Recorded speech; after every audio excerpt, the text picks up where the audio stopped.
જ્યારે મારું અહીંયા કામ પૂરું થઈ જાય ત્યારે હું કામ પૂરું કરીને મારી શોપિંગ કરું. આ છે મારી બેસ્ટ ફ્રેન્ડ. તો અમે બંને એક જ જોડીમાં રહેતા અને જો અમને બેન અલગ કરે તો પછી ફ્રેન્ડ નું પ્રમોશન ચાલુ હતું. અને થોડા ટાઈમ પછી મળ્યો છે. આ છે વિવેક. વ્લોગિંગ સ્ટાર્ટ છે. લે મોટા ટાઈમે આવે ગોસાઈ.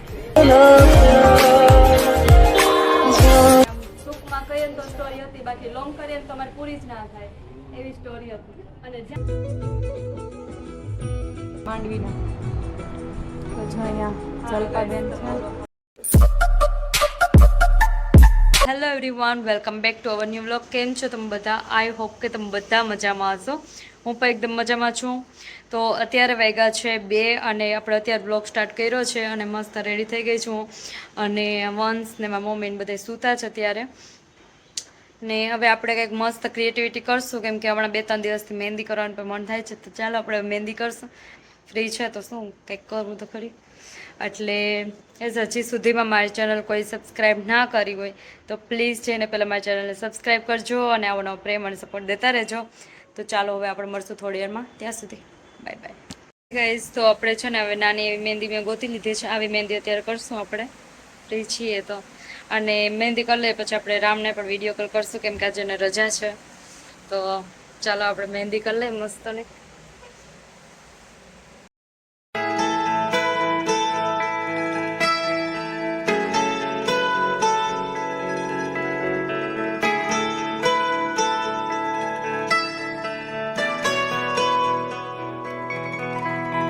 सीने से जो लगी है आके ख्वाब सी दुनिया दिखा के. ફાઇનલી ગાઈસ મહેંદી થઈ ગઈ છે મસ્ત, તમે જોઈ શકો છો. કેવી થઈ કોમેન્ટ કરજો. ચાલો હવે આપણે પાછા થોડી વારમાં પાછા મળશું. थाम लो टूटे न भागे क्या पता अब क्या है आगे. હાય ફ્રેન્ડ્સ, તો જો હું તમને આ છે ને ખાસ વ્યક્તિ સાથે મળવાની છું, કેમ કે મારી નાનપણની ફ્રેન્ડ છે. એના સાથે મારી એટલી મેમોરીઝ છે કે તમે વાત પૂછોમાં. એટલે અમે હે ને શું કહેવાય કે સાવ નાની હતી ને તેથી અમે જો સામેનું ઘર છે ને ત્યાં જો અમે રહેતા, વિધિ ને ત્યાં રહેતા. તો અમારે હે ને જરાક કંઈક હોય ને એટલે એ અહીંયા થોડીને આવતી, હું ત્યાં જતી. અમે બહુ ભેગી રમતી. તો આ છે મારી બેસ્ટ ફ્રેન્ડ. તો નાનપણની વાત વિધિ થોડીક કરશે. એટલે ફ્રેન્ડ્સ લાઈક અમે બર્થથી જ અમે લોકો સાથે હતા એમ. એટલે ચાઇલ્ડહુડ ફ્રેન્ડ કહે તો એનાથી પણ વધારે અમારી ફ્રેન્ડશીપ ગણાવે. અને સ્ટીલ અત્યારે પણ છીએ જ અમે ફ્રેન્ડ્સ. હા, તો અત્યારે એમાં એવું છે કે અમે છે ને થોડા ટાઈમ પછી મળ્યો છે. આ છે વિવેક. વ્લોગિંગ સ્ટાર્ટ છે. લે મોટા ટાઈમે આવે ગોસાઈ નેતા ઉપર અમારું વ્લોગિંગ ચાલુ છે અત્યારે. તો એમાં એવું છે ક્યાં થઈ ગયું કે નહીં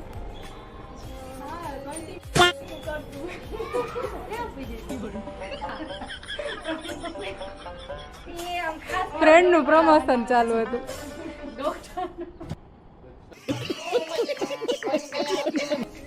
તો નવરાત્રીમાં પણ અમે લોકો સાથે જ રહેતા અને ટીચર રમતા અને પછી શું કહેવાય એવું નહીં. प्यारी समझ गई.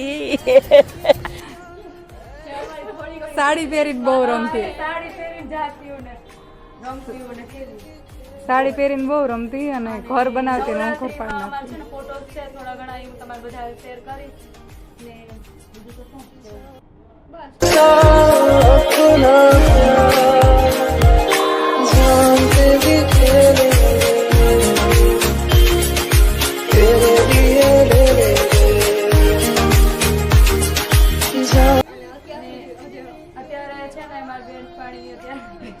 રાજકોટ સ્ટડી કરે ને તો અમે ઘણા ટાઈમ પછી મળ્યા છે ને અત્યારે ડોક્ટર છે.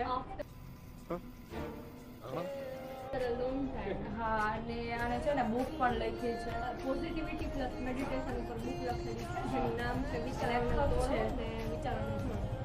હા, લેખિકા છે એટલે હા, ને આ હતી અમારી થોડી ઘણી સ્ટોરી. જે હે ને આમ ટૂંકમાં કહીએ ને તો સ્ટોરી હતી, બાકી લોંગ કરીએ ને તો અમારે પૂરી જ ના થાય એવી સ્ટોરી હતી.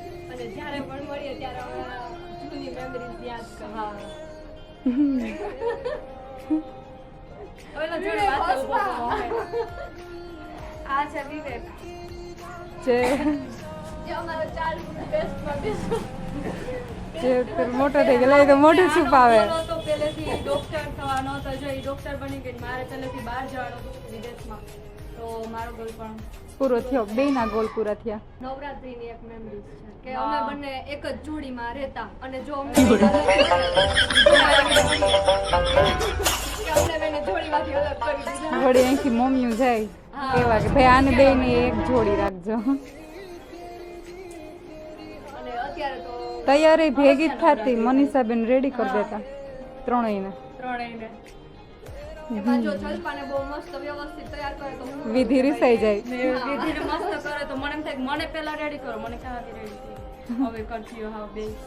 બહુ મજા કરી. અત્યારે તો બધા મોટા થઈ ગયા છે જલપાબેન સાસરે વયા ગયા છે. આજે અમે બંને મળ્યા તો જે નાનપણની મેમરીઝ થોડીક યાદ કરી અને તમારે બધારે થોડીક શેર કરી. થોડીકમાં થોડીક કહીએ ને તો એટલી જ શેર કરી, બાકી અમારી મેમરીઝ તો ખૂટે એમ જ નથી. આખો દિવસ ભેગા જ રહેતા બધા. હા જમવાથી લઈને સુવાથી લઈને બધી વસ્તુ હા. સાથે કે દઈબા ઘરે ના હોય ને તો જલપા મને બોલાવતી કે હાલ ઘરે રાત રોકાવા માટે, પણ સામે ઘર હતું તો પણ રાત રોકાવા માટે અહીંયા આવતી હું. હા સારું. ચાલો તમે બધા નાસ્તો કરવા. તમારી મમ્મી છે ને શાક માર્કેટ ગયા હતા ને તો મકાઈ લઈ આવ્યા હતા, તો 2 દિવસથી પડી હતી ઘરમાં, તો આજે વારો આવી ગયો એનો. તો અત્યારે વિધિ આવી જ ને તો અમે બધાએ મકાઈનો નાસ્તો કર્યો છે. તો ચાલો તમે બધા પણ હોમમેડ હોમમેડ. મકાઈ. જો હવે અમારો વંશભાઈ બોલશે. વંશ બોલતો કઈક ઉતારું મને તો એડિટિંગ કરવા મને આવો થાય. બોલ ને.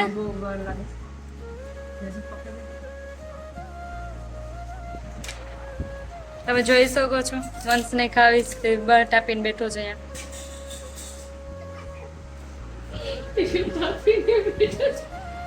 વંશ બોલતો હેલો. હેલો. જો હે તો ત્યારે પાછો અમે છે ને અમારે રિપીટ થયો, કેમ કે ડેઈલી પપ્પા આવે ને રાતે તો લેતા આવતા હોય માંડવી, તો પડી તો ન રહેવા દેવાય એટલે અમે પછી શેકીને અત્યારે ડેઈલી ખાઈએ ઓળા માંડવીના. તો જો અહીંયા જલપાબેન છે, ઇધર મેરા તો બધા ઓળા ખાવા માંડ્યા. અહીંયા વિધિ અમે તો ઓર रुको जरा सबर करो बोला। હાલો દોસ્તો, જો અત્યારે અહીંયા પાછું જોબે આવી ગયો તો મારે અત્યારે અહીંયા બે કલાક જેવું કામ કરવાનું છે. જ્યારે મારું અહીંયા કામ પૂરું થઈ જાય ત્યારે હું કામ પૂરું કરીને મારી શોપિંગ કરવા જઈશ અને 1-2 પેમેન્ટ મારે કરવાના છે, જે મંથલી નહીં વીકલી કરવાનો હોય છે. વીકમાં એક વખત હોય છે. આઈ થિંક અરાઉન્ડ 100 પાઉન્ડની આસપાસનું એક પેમેન્ટ હોય છે, તો એ મારે કરવાનું હોય છે. તો એની માટે તો સવારના હું ઉઠો ત્યારે જ મારા મેનેજરનો કોલ આવ્યો કે રામ 2 કલાક માટે જરૂર છે તો આવી જાય ને. તો હું એને ના ન કહી શક્યો ને હું આવી ગયો. તો સાથે ચા પણ લેતો આવ્યો, કારણ કે હવે હું ચા પીવાનું સ્ટાર્ટ કરી દીધું છે મેં. તો હું ચા પણ લેતો આવ્યો છું ને અત્યારે અહીંયા આવી ગયો. આ છે જગ્યા જ્યાં હું કામ કરું છું.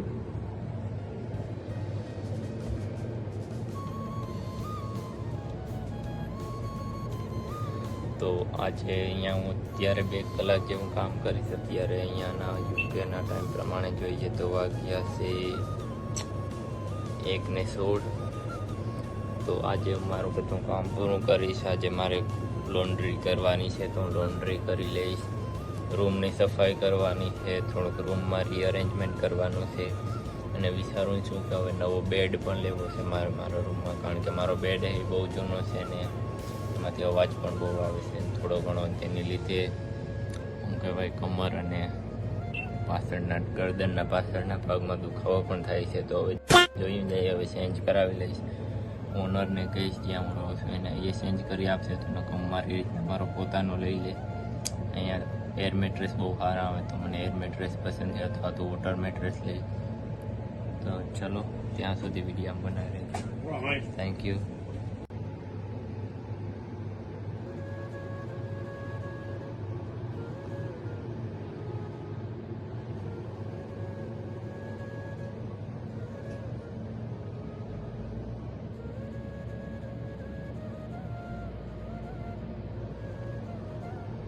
જલ્પાનો મેસેજ આવ્યો તો એની મને બતાવ્યું, એને મતલબ એની 2 કોમેન્ટ હતી તો એ મને સેન્ડ કરીને કીધું કે આનો આન્સર આપજે તારા વિડીયો બનાવવામાં.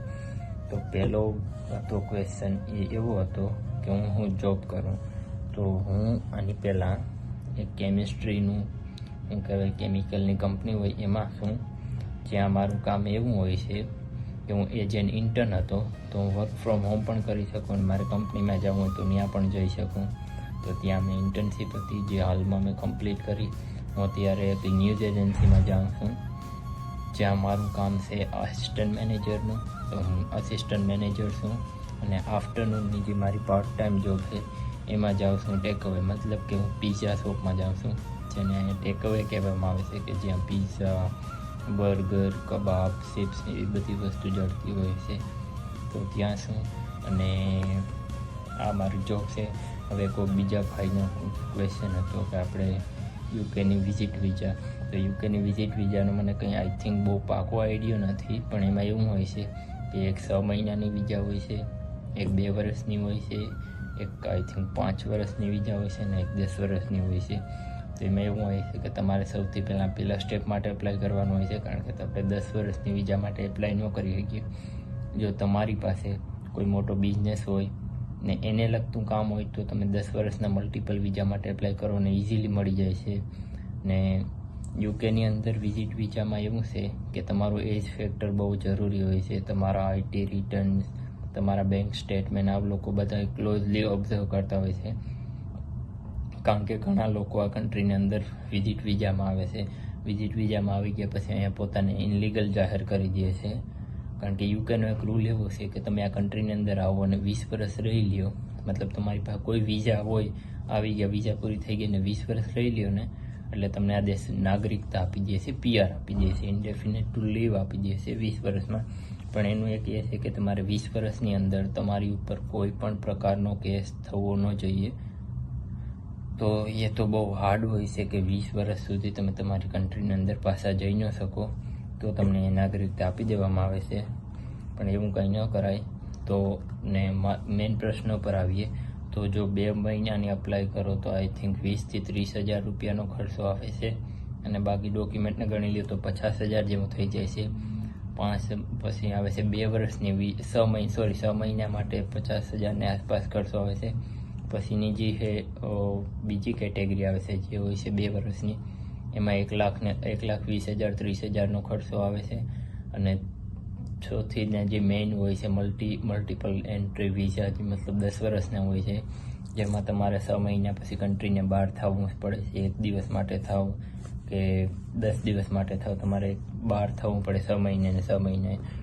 તો એનો ખર્ચો અરાઉન્ડ ગણીને હાલો તો એની વિઝા ફીસ છે આઈ થિંક £900 પ્લસ £900 છે, અને તમે બીજા બધા ખર્ચા ગણી લો તો એ 3-4 લાખ રૂપિયા જેવું થઈ જાય છે, કારણ કે તમારી ટિકિટ, આવવાનો ખર્ચો પ્લસ અહીંયા કન્ટ્રીની અંદર આવવાનો ખર્ચો, બાકી તમારે હોટલના બુકિંગ્સ, તમારા અકાઉન્ટમાં પૈસા હોવા જોઈએ, એ બધું ગણી લ્યો તો એ તમને અત્યારે અરાઉન્ડ એટલું જ પડે છે.